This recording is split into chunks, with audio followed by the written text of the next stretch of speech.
Hi guys, welcome back to the channel. My name is Lydia. Today we are doing a potent hair growth oil for your hair. If you are new to the channel, please do well to subscribe. We are using aloe vera, and I know you love aloe vera just like the way I do. So we are starting with aloe vera, and please, it is very important to make sure that your aloe vera is well washed. Today I just soaked it in water for about 10 minutes and then pour the water out and change it a bit. Just wanted to be sure that the dirt were all out. So when I was done, I just got a napkin and then just transferred the aloe vera onto the napkin. Aloe vera is very good for the hair. It really promotes scalp health. It moisturizes the hair. It reduces hair breakage. It has so many benefits that it does for the hair. I put it in a napkin so that I'm able to, clean the water from it. Since I'm going to make it into an oil, I'm able to clean the water from it. After cleaning the water, I just carefully get rid of the thorns on the sides. Yeah, I really don't know the impact it has, but a lot of people say it makes the scalp itch.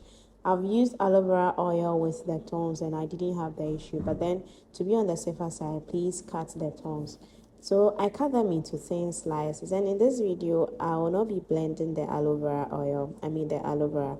In my previous video I blended the aloe vera. So today this is a recipe or a method that you can use if you don't have a blender.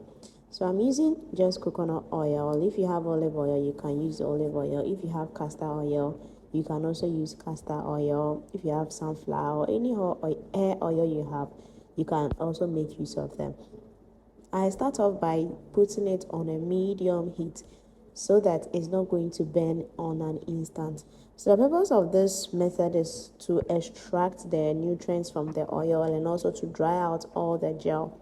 So when you do it well, after everything, you realize that the gel is dry. So I just leave it on the fire under low heat, and then it just boils or does its thing on its own. So the only thing I'll be doing here is to be stirring it intermittently so that it's not going to stick at the bottom or something.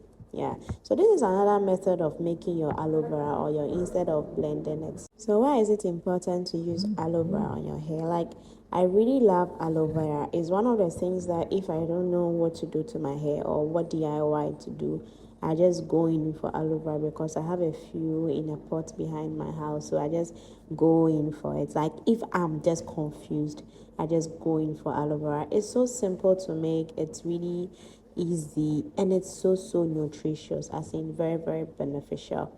Aloe vera strengthens the hair. If you've used aloe vera for a while, you will notice a big difference in your hair strength. Like, aloe vera is very good. I love it so much that I really cannot stop talking about how it has helped me. It's also able to moisturize your hair very well. You can notice that the heat is now becoming more intensified. I didn't increase the heat, it's doing its work here. So it's important to stir it like a bit. You have to stir it, else it's going to stick at the bottom of your pan and you wouldn't like the results like that. Do you know that aloe vera also controls greasy hair? The gel is able to really clean the scalp. Like, if you like, just use aloe vera on your scalp for a while and you see how the gel is going to clean your scalp so well. Especially if you use it as a pre-poo, it's going to clean your scalp, it's going to moisturize your hair. You realize how soft your hair is. If you're having issues with breakage, also use aloe vera as a pre-poo. You can also use the oil. So you can tell here that there's still water in the aloe vera, so then I need to put it back and then let it fry for more minutes. In conclusion, or in total, everything fried for about 30 minutes because I didn't want to put any pressure on the aloe vera oil so that it may burn it. Yeah. And I also didn't want to add olive oil because I wanted the natural pigment of aloe vera to come out.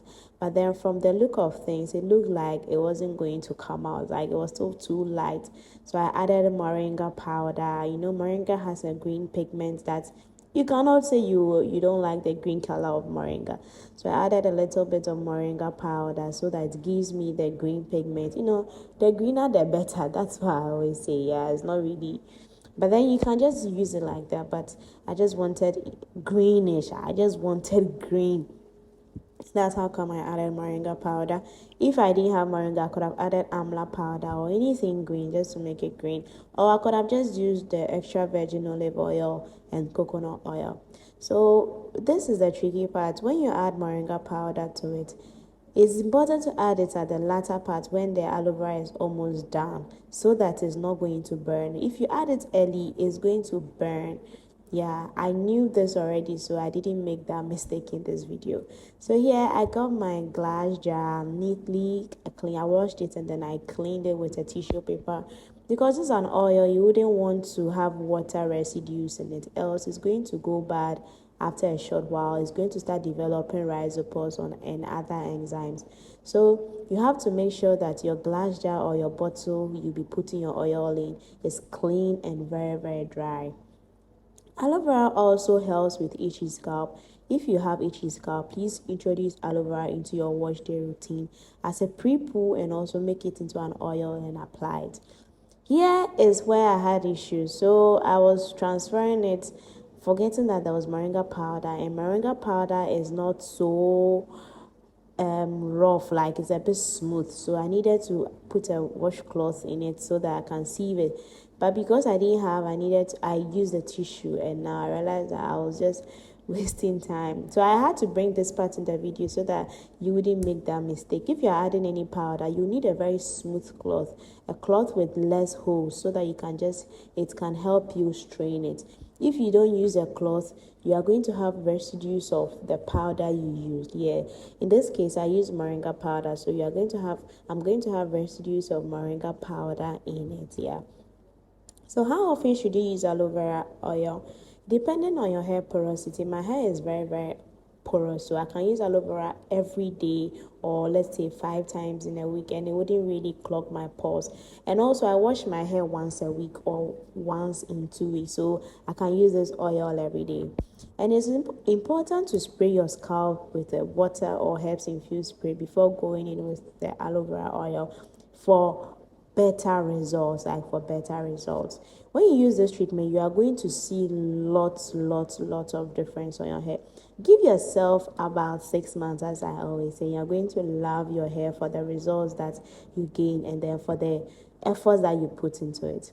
Eventually I really had to struggle my way through and got it right. Yeah, or did I get it right? Yes, I eventually had to struggle my way through. So guys, I hope you'll be trying this treatment. Let me know if you have any questions in the comments box, and don't forget to subscribe to the channel if this is the first time you are stopping by this channel. I'm going to give you so many tips to grow your hair. Till next time, bye.